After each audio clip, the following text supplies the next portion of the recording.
ராஜேஸ்வரி, அண்மை காலமாக தமிழகத்தில் குடும்பத்தோடு கந்துவட்டி கொடுமையால் தற்கொலை செய்து வரும் செய்திகள் வந்து கொண்டே இருக்கின்றன.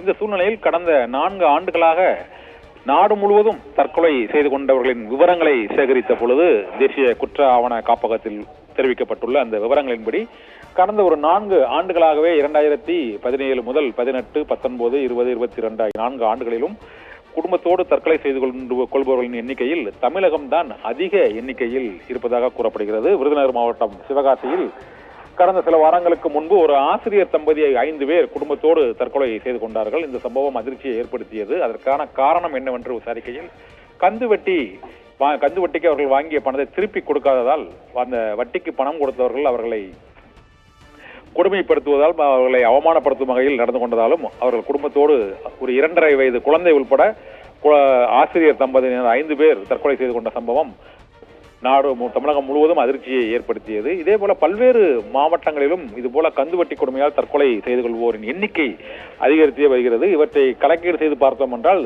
தமிழகத்தில் தான் 2016 மற்றும் 18, 19 ஆகிய ஆண்டுகளிலும் அதிக எண்ணிக்கையில் தற்கொலை செய்து கொண்டிருக்கிறார்கள் என்ற விவரம் வெளிவந்திருக்கிறது. இதன்படி தமிழகத்தில் 15 பேர் தற்கொலை செய்து கொண்டிருக்கிறார்கள் 2017ஆம் ஆண்டு. ஆந்திரா மாநிலத்தை பொறுத்தவரை 2017ஆம் ஆண்டில் 11 பேர் மட்டுமே தற்கொலை செய்திருக்கிறார்கள். மத்திய பிரதேச மாநிலத்தில் 9 பேரும், பஞ்சாப் மற்றும் ராஜஸ்தானில் தலா 6 பேரும், கேரளாவில் 5 பேரும் தற்கொலை செய்து கொண்டிருக்கிறார்கள். ஒட்டுமொத்தமாக 2018ஆம் ஆண்டை பார்த்தோம் என்றால் தமிழகத்தில் 35 பேர் தற்கொலை செய்து கொண்டுள்ளார்கள். 26 பேர் ஆந்திர பிரதேசத்திலும், கேரளாவில் 24 பேரும், உத்தரகாண்டில் 22 பேரும் இந்த தற்கொலை செய்திருக்கிறார்கள்.